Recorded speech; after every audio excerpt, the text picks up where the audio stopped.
السلام علیکم پیارے دوستو پیغمبر حضرت محمد صلی اللہ تعالی علیہ وسلم کا بچپن پارٹ 1 میں ہم نے آپ کو بتایا تھا کہ کس طرح سے اللہ کے نبی کی پیدائش ہوئی اور اس کے بعد کس طرح سے دائی حلیمہ نے آپ کی پرورش 2 سال کے بجائے 4 سال تک کی آپ کی پرورش کی تھی، اور جب پیغمبر حضرت محمد صلی اللہ تعالی علیہ وسلم کی عمر مبارک 4 سال کی ہوئی تو کس طرح سے آپ کی والدہ حضرت آمینہ آپ کو لے کر واپس آ گئی۔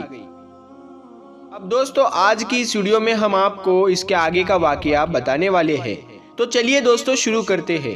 دوستو پیغمبر حضرت محمد صلی اللہ تعالی علیہ وسلم کی عمر مبارک جب 4 سال کی ہوئی تھی تو آپ مکہ میں واپس آ گئے، اور اس کے بعد آپ اپنی والدہ حضرت آمینہ کے پاس رہنے لگے۔ اس کے بعد زندگی کے دن بیتتے چلے گئے۔ سن 575 یا 576 میں جب آپ کی عمر 5 اور 6 سال کے بیچ ہوئی، تب آپ اپنی ماں حضرت آمینہ کے ساتھ اور اپنے دادا عبد المطلب کے ساتھ مدینہ کی طرف نکلے۔ مدینہ میں آپ کے لیے 2 خاص باتیں تھیں۔ ایک تو یہ کہ مدینہ میں آپ کے والد حضرت عبداللہ کی قبر مبارک تھی، اور دوسری بات یہ ہے کہ مدینہ میں آپ کے دادا عبد المطلب کا ننیحال بھی تھا۔ دوستو اس زمانے میں سفر ایک مہینے یا 1.5 مہینے کا ہوا کرتا تھا، اسی لیے آپ کا یہ سفر بھی تقریباً مہینے بھر کا ہی تھا۔ 1 مہینے کے بعد جب آپ پلٹ کر واپس مکہ کی طرف آ رہے تھے تو آپ کی زندگی میں جو واقعہ پیش آیا، جس کو دیکھ کر آپ کے دادا عبد المطلب بھی رونے لگے۔ اللہ کے پیغمبر صلی اللہ تعالی علیہ وسلم کو اپنے بچپن کی عمر میں ہی آپ کو دوسرا بڑا جھٹکا لگا، اور اللہ نے آپ کو ایک اور آزمائش میں ڈال دیا۔ دوستو ہوا یہ کہ آپ جب 1 مہینے کے بعد مدینہ سے واپس مکہ آ رہے تھے تو راستے میں ہی آپ کی ماں، آپ کی والدہ حضرت آمینہ کی طبیعت بگڑ گئی اور وہ بری طرح بیمار پڑ گئی، اور اس کے بعد ان کا انتقال ہو گیا۔ مکہ اور مدینہ کے بیچ ابوا نام کی ایک جگہ ہے، وہیں پر حضرت آمینہ کو دفن کیا گیا، اور اس طرح سے آپ 6 سال کی عمر میں ہی یتیم ہو گئے۔ آپ کی اس حالت کو دیکھ کر آپ کے دادا عبد المطلب بہت پریشان ہوئے اور وہ رونے لگے۔ ایک تو یہ کہ آپ کی پیدائش کی کچھ دن پہلے آپ کے والد حضرت عبداللہ کا انتقال ہو گیا تھا، پر اب دوسرا جھٹکا یہ لگا کہ آپ کی عمر ابھی 6 سال کی بھی نہیں ہوئی تھی کہ آپ کی والدہ کا بھی انتقال ہو گیا۔ یہ دیکھ کر آپ کے دادا عبد المطلب کو بہت دکھ ہوا، مگر وہ بھی کیا کرتے، مرنا اور جینا تو خدا کے ہاتھ میں ہے، اور ایک دن تو سب کو مرنا ہے۔ اس کے بعد آپ کے دادا عبد المطلب آپ کو اپنی گود میں اٹھائے اور مکہ کی اور چل پڑے، اس فکر کے ساتھ، اس سوچ کے ساتھ کہ آخر اس معصوم سے بچے کے ساتھ ایسا کیوں ہو رہا ہے۔ دوستو آپ ذرا خود سوچ کر دیکھیے ان بچوں پر کیا بیتتی ہوگی جو بچپن میں ہی یتیم ہو جاتے ہیں، جن کے والد اور والدہ کا انتقال بچپن میں ہی ہو جاتا ہے۔ اس کے بعد جیسے بچوں کو لوگ دھکار بھری نظروں سے دیکھتے ہیں، پھر ایسے بچوں کے ساتھ اچھا برتاؤ بھی نہیں کیا جاتا ہے، مگر آپ کے ساتھ اللہ کی مدد تھی، جیسا کہ اللہ نے قرآن پاک میں فرمایا ہے کہ آپ کے یتیم ہونے پر اللہ کی مدد آپ کے ساتھ تھی، اسی وجہ سے آپ کے ساتھ اچھا معاملہ پیش آیا اور اللہ نے آپ کو سہارا بھی دیا۔ اس کے بعد آپ کے دادا عبد المطلب آپ کو غم کے ساتھ لے کر مکہ میں پہنچے۔ آپ کے گھر کے اندر غم کا ماحول تھا۔ ابو طالب جو آپ کے چچا تھے وہ آپ کو اس حالت میں دیکھ کر رونے لگے۔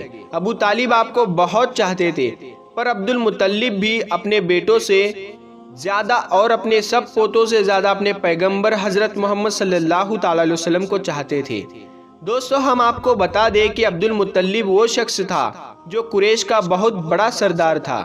اس کے لوگ سب سے زیادہ عزت کیا کرتے تھے۔ کعبہ کی چھاؤں میں ان کے لیے ایک خاص فرش بچھایا جاتا تھا، جس پر صرف وہی اکیلے بیٹھتے تھے، کسی دوسرے کو اس پر بیٹھنے کی اجازت نہیں ہوتی تھی۔ اللہ کے پیغمبر حضرت محمد صلی اللہ تعالی علیہ وسلم ابھی چھوٹے تھے، کھیلتے کھیلتے وہاں پر آ جایا کرتے تھے اور آ کر اس پر بیٹھ کر کھیلتے کھیلتے وہاں پر آ جایا کرتے تھے اور آ کر اس پر بیٹھ جایا کرتے تھے۔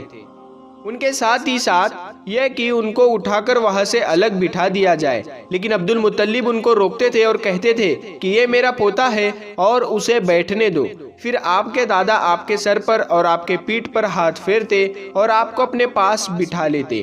دوستو کہنے کا مطلب یہ ہے کہ آپ کے دادا عبد المطلب کے دل میں آپ کے لیے محبت کوٹ کوٹ کر بھری ہوئی تھی۔ آپ کی وہ ہر خواہش کا خیال رکھتے تھے، آپ کی ہر ضرورت کو وہ پورا کیا کرتے تھے، آپ کو کسی بھی طرح کی کوئی تکلیف نہیں ہونے دیتے تھے۔ وہ ہمیشہ آپ کو اپنے ساتھ رکھتے، اپنے ساتھ گھماتے پھراتے اور ہمیشہ آپ کو خوش رکھتے۔ دوستو ایسے کرتے کرتے دن بیتتے چلے گئے۔ اب آپ کی عمر مبارک 8 سال کی ہو گئی، مگر سوچئے اللہ کے نبی نے کیسی کیسی آزمائش سے گزر فرمایا اور اپنی زندگی کا سفر پورا کیا۔ اب آپ کی عمر 8 سال 2 مہینے اور 10 دن کی ہوئی تو ایک دن اچانک آپ کے دادا عبد المطلب کا بھی انتقال ہو گیا۔ مرتے وقت آپ کے دادا جی آپ کی پرورش کا ذمہ ابو طالب کو سونپ دیے۔ ابو طالب آپ کے سگے چاچا تھے۔ دوستو ذرا سوچئے کچھ بچے پر کیا گزرتی ہوگی جس کے بچپن میں نہ تو ماں کا ساتھ ہوتا ہے اور نہ ہی باپ کا ساتھ، ایک دادا کا سہارا ہوتا ہے، وہ بھی آج چلے جاتے ہیں۔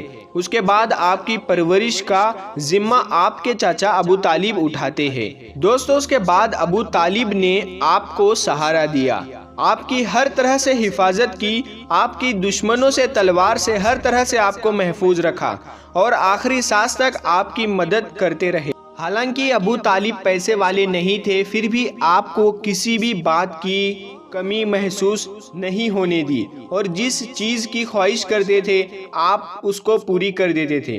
دوستو اس کے بعد دن بیتتے چلے گئے۔ ابو طالب جب بھی کسی سفر پر جاتے تو آپ پیغمبر حضرت محمد صلی اللہ علیہ وسلم کو اپنے ساتھ لے کر جاتے، کیونکہ اس زمانے میں سفر بہت لمبا ہوا کرتا تھا، ایک ڈیڑھ مہینے کا سفر ہوتا تھا، اور ابو طالب نہیں چاہتے تھے کہ معصوم سا بچہ جس کے نہ والد نہ والدہ کا سہارا ہے، نہ کوئی دادا کا سہارا ہے، اس کو کسی اور کے بھروسے چھوڑ کر جاؤ اور اس کو تکلیف ہو۔ دوستو ایک بار ابو طالب اپنے قافلے کے ساتھ ملک شام کی طرف تجارت کے لیے روانہ ہوئے۔ یاد رکھیے پہلے عرب میں جو لوگ تھے، خاص کر کے قریش کے لوگوں کا امپورٹ ایکسپورٹ کا بزنس تھا، یعنی کہ وہ ایک جگہ سے سامان خریدتے تھے اور دوسری جگہ پر لے جا کر اس کو بیچ دیتے تھے۔ اس طرح سے وہ لوگ سامان کی خریدتے اور دوسری جگہ پر لے جا کر اس کو بیچ دیتے۔ اس طرح سے وہ لوگ سامان کی خرید اور فروخت کیا کرتے تھے۔ اسی کام کے سلسلے میں ابو طالب اپنے قافلے کے ساتھ ملک شام کی طرف نکل گئے۔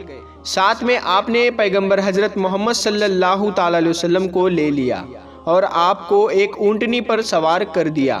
ابو طالب کا جب یہ قافلہ ملک شام کی بارڈر پر پہنچا تو ان کو رات وہیں پر ہو چکی تھی، اس لیے انہوں نے وہیں پر اپنا پڑاؤ ڈال دیا تاکہ وہ وہیں پر رات گزار سکے اور اپنی تھکان کو دور کر سکے۔ تو ہم آپ کو بتا دیں کہ اس زمانے میں راہب ہوا کرتے تھے جو ایک جگہ سے دوسری جگہ پیدل جایا کرتے تھے۔ اس زمانے میں ایک عیسائی تھا جو لوگوں کی رہنمائی کرتا تھا، وہ کبھی اپنے گھر سے باہر نہیں نکلتا تھا، یعنی کہ وہ ہمیشہ اپنے گھر کے اندر ہی رہتا تھا۔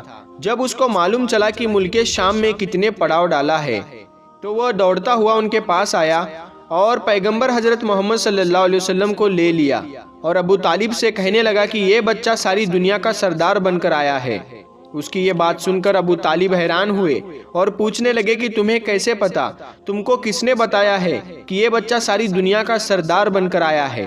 تو اس راہب نے کہا کہ جب تم اس گھاٹی سے ادھر اس گھاٹی میں آ چکے تھے، اس گھاٹی میں ایسا کوئی بھی دھرم اور پتھر نہیں تھا تو اس بچے کو دیکھ کر سجدہ نہ کیا ہو، اور پتھر اور درخت صرف انہی لوگوں کو سجدہ کرتے ہیں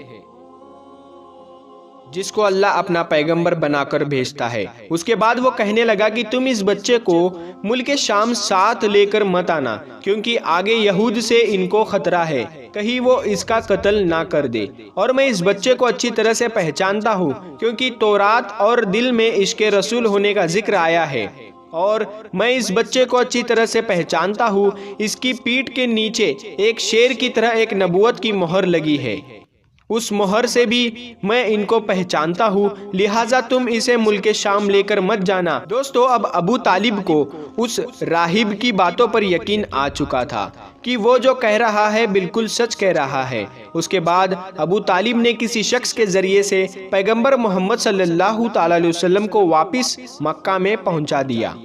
کیونکہ ابو طالب کو ابھی معلوم چل چکا تھا کہ یہ جو بچہ ہے یہ کوئی معمولی بچہ نہیں ہے، یہ بچہ خاص مرتبے والا بچہ ہے۔